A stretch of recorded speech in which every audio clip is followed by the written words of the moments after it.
Hello there, beautiful souls. It is Kim Parkinson with Podcasting for Your Spiritual Business. And I have a very unique episode that I actually am tickled about bringing you today.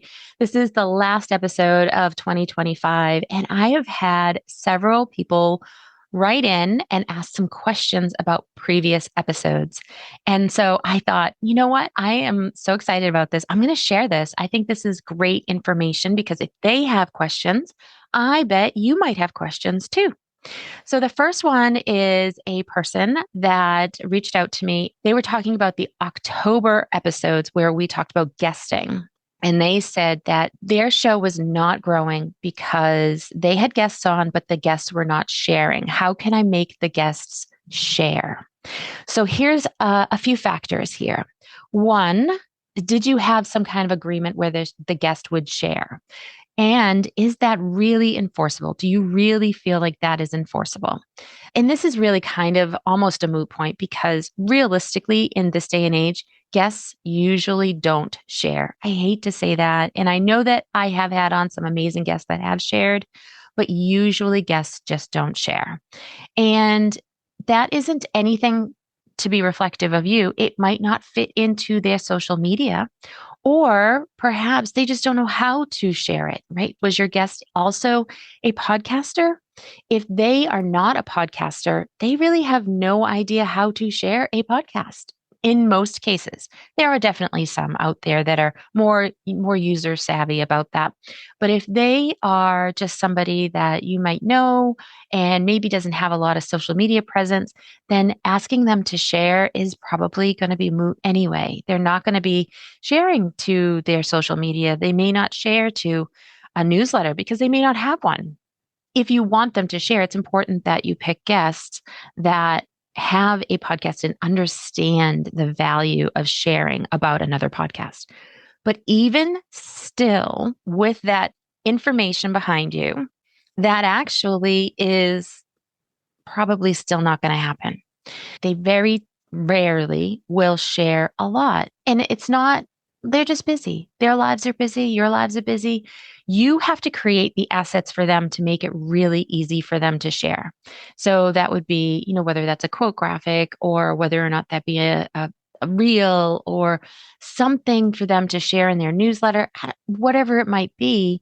But here's the thing. If it still doesn't fit into where they are in their business, they still may not share it because we may record a interview today, but not actually send this out to the world for another couple months.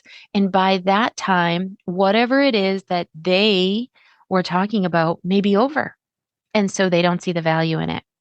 And even if you do record it today and then release it tomorrow, which is crazy, crazy pants there, but that's okay. It happens. That still may not be something that they have ready to go in their realm, their marketing calendar. So you can't really rely on the guest to share for more listens, more downloads. You really need to focus on SEO and keywords. And that means, what did that person talk about? What did you have a conversation about in your episode? And in that, then pull out the important keywords that were said and then make the title something that is keyword rich. You want to make sure that that is going to be a keyword rich title. Now, if they have a number of followers on Instagram, Facebook, wherever they are, absolutely use their name. Absolutely put their name in the title. But if they don't have a ton of followers, there's not really much need at this time to put their name up there.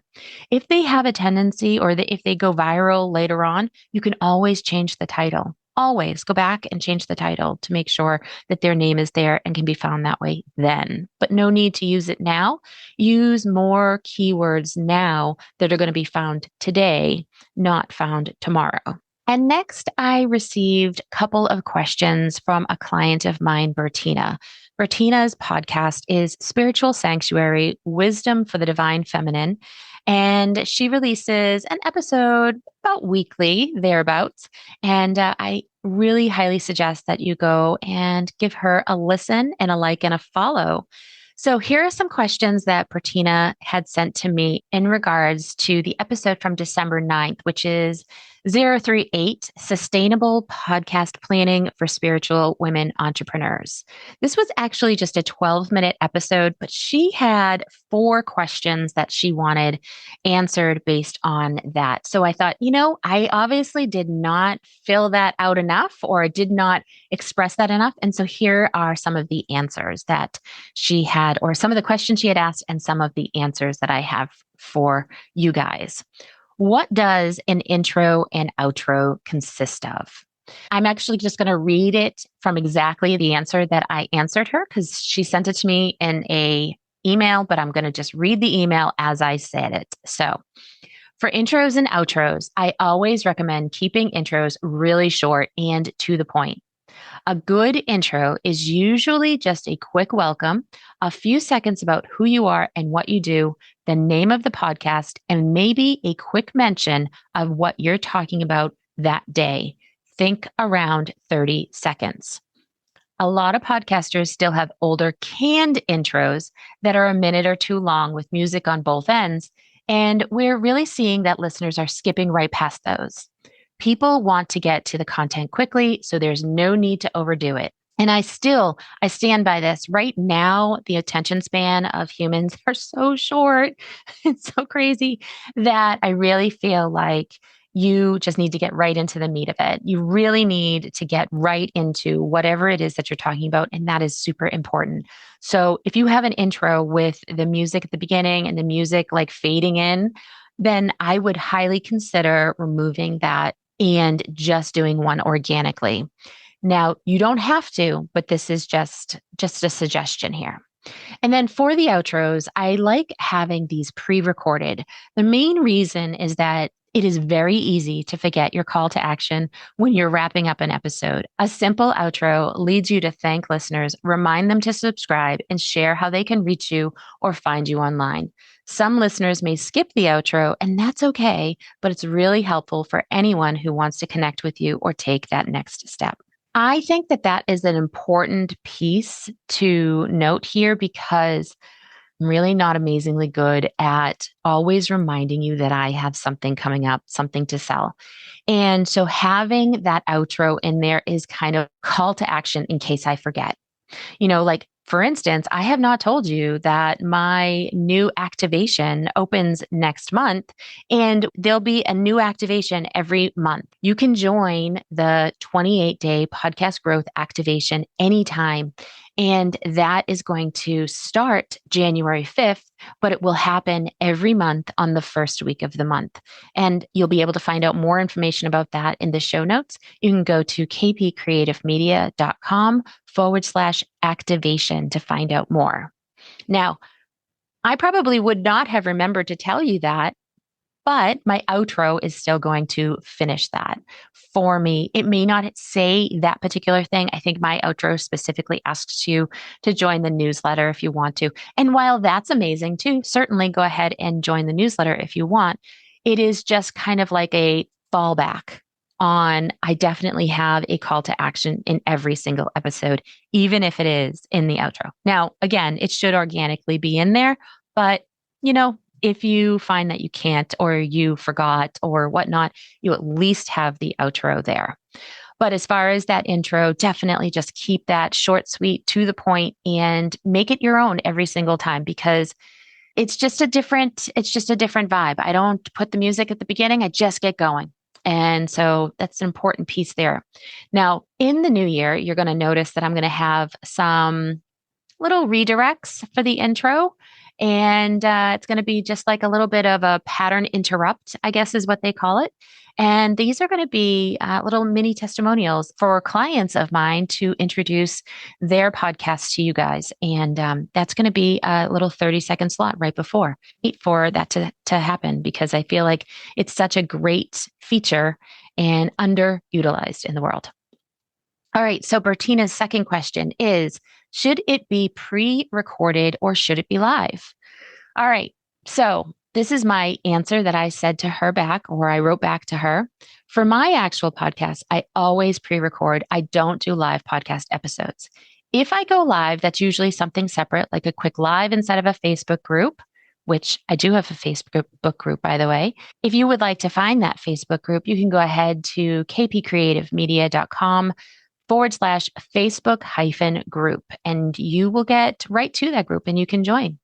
So if I go live, that's usually something separate, like a quick live inside of a Facebook group or on YouTube. Sometimes I will turn a live like that into a podcast episode later, but it's not how I normally record my show.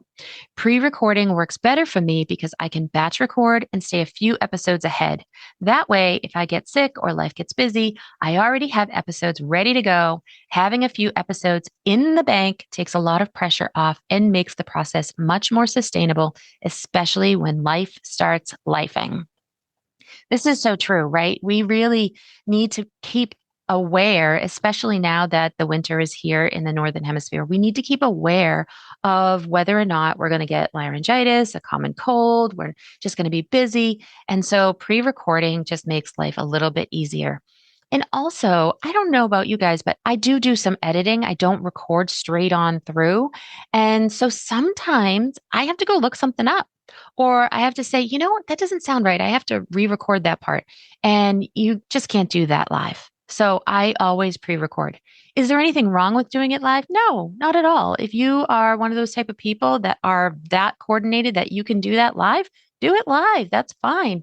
But just know that for regular RSS feed subscribers, you're still going to have to upload it to your host, and that's going to be a couple of days from now. And so if you had anybody like pop in to live, it may feel a little disjointed because they may be like, I think I already heard this. Or maybe you answered somebody live and you have to remember to just read that entire question to make sure that it makes sense. So next question is, what is a good number of subscribers? And now this is a great question. And here's what I answered.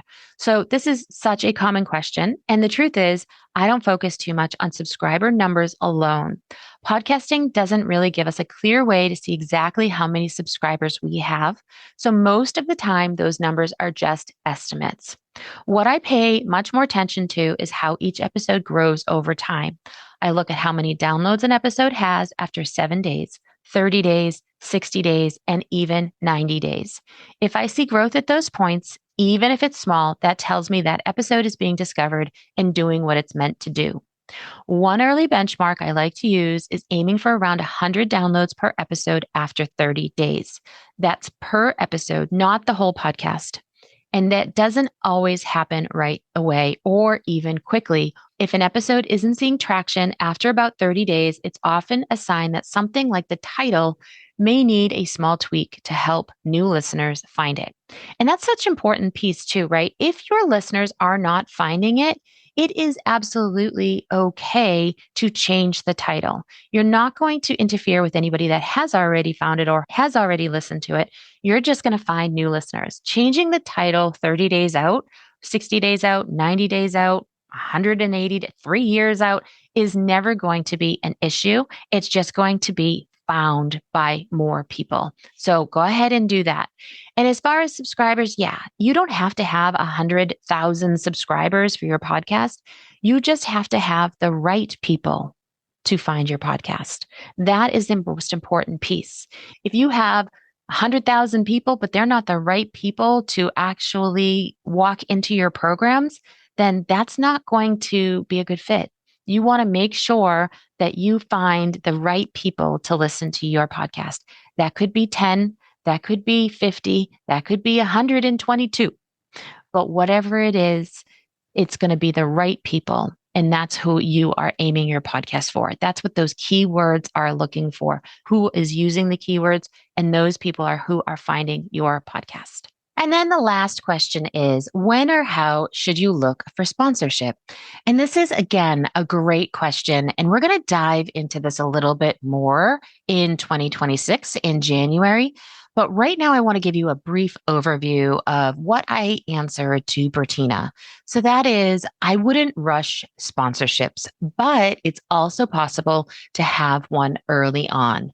I have had a client recently actually secure a sponsorship before she even launched her podcast because she already had a strong relationship with that business owner. Sponsorships don't always mean direct cash in your pocket.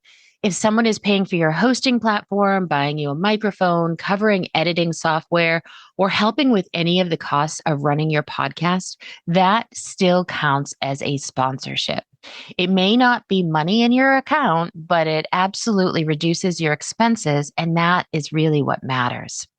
When it comes to paid sponsorships, especially larger ones, most companies are usually looking for podcasts that are getting closer to 1,000 plus downloads per episode within 7 days. That can really feel like a big number, but it's also helpful to know that you can set realistic expectations. Smaller sponsors can be a great place to start, and they might pay for specific pieces or for an ad inside of an episode if it feels aligned with you and your audience. One more thing to keep in mind with sponsorship is audio quality. Larger sponsors who are paying real money typically want well-spoken, polished episodes with clear audio and some level of editing. Most won't consider a podcast that sounds unedited or difficult to listen to. My biggest advice is focus on consistency, clarity, and quality first. From there, sponsorship opportunities tend to come much more naturally. So that might have been my answer, but I also want to expand on this just a little bit here. It is possible to find some smaller paying people or sponsors.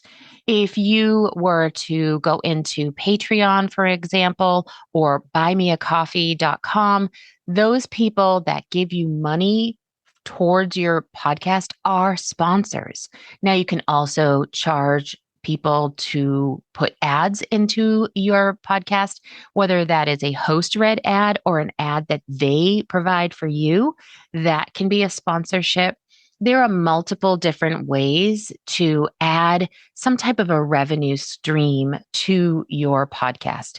Now, when you are in the spirituality realm, your first initial reaction might be, I'm going to go to my local yoga studio and she's going to sponsor me.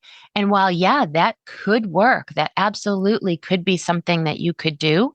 Think about who they serve and how is it you're going to bring more people to their business. That's what's really going to move the needle for them to want to give you money or pay for something that you're producing, that you're putting out. So always have that in mind when you are looking and thinking about sponsors. All right. Well, if you ever have any questions about any of the episodes that I've ever done, please reach out. It is Kim at kpcreativemedia.com. You can also go right to my website, and there's lots of different links there for you to go to. And I am always happy to expand on whatever it is that we are talking about. And if I didn't explain it correctly, or if it was a little confusing, I'm happy to kind of go over that again and answer your questions. So please go right ahead and ask those. Send me an email, send me a DM, whatever, however you want to get a hold of me. My suggestion is I answer back in Facebook really quickly, and I answer back in my emails rather quickly as well. I'm super excited to have closed out the year with a couple of Q&As here, and I look forward to bringing you some really amazing content in 2026. All right, until next time, where your voice flows, your business grows, and Happy New Year. See you next year. Thank you so much for listening to this episode of Podcasting for Spiritual Women. If you would like more strategy and tips and some tricks on how to make your podcast better, I recommend that you join my newsletter list. You can find that at kpcreativemedia.com/newsletter. Until next time.